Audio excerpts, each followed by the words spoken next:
балалар, Александр Сергеевич Пушкин атындағы қалалық балалар кітапханасы әжемнің ертегілері жобасы аясында бейне әңгіме шығарылымын дайындады.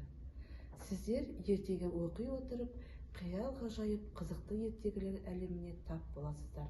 Бүгін сіздерге қазақ халық ертегілерінің бірі Алдар көсе мен егінші бай атты ертегіні оқып беремін. Алдар көсе мен егінші бай.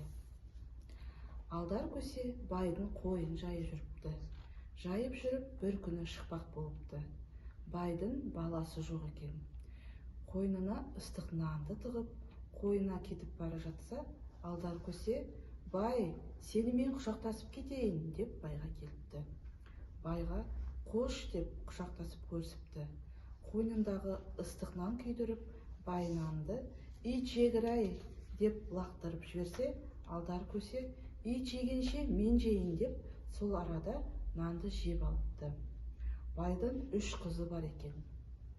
Үлкенінің аты Жуан біз, ортаншысының аты Ортаншы біз, кішісінің аты Жіңішке біз екен.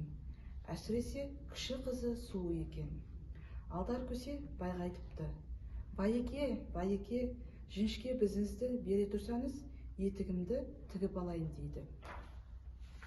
Бай, үйге барсан қатын береді дейді. Алдар көсе үйіне келіп, бай, Жіңішке бізді маған ал деді деп қатынына айтыпты. Қатыны бермеймін десе, Алдар көсе байға айқай салыпты. Сөйтсе, бай ашуланып қатынына бар депті. Қатыны Жіңішке бізді Алдар көсеге беріп жіберіпті. Алдар көсе Жіңішке бізді алып келе жатса, бір тайыз қой бағып жүр екен. Алдар көсе тазға айтыпты: тазым, басыңды жазып берейін бе депті. Таз мақұл деп, көк серкенді әкел деп серкені сойып, қарнын жүнін таздың басына қаптап, сен енді осы құдыққа түсіп жатқанын жылан қасын бір ешкі байлап қоясың. Сол ешкі маңырағанда тазын кетеді деп ешкіні байлап кетіпті. Сөйтсе, қой кетіп қалыпты. Алдар көсе Жіңішке бізбен келе жатса, бір сарт қос айдап жүр екен. Сартқа келіп, сарт, мен сенің үйінен тамақ ішіп шықтым.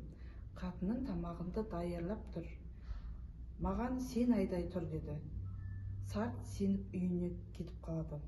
Алдар оның өгізінің құйрығын кесіп жерге қадап, екі өгізді Жіңішке бізбен бір белдің астына апарып қойып, сартқа: сартақ сарт, өгізің жерге кіріп кетті деп айғайлайды.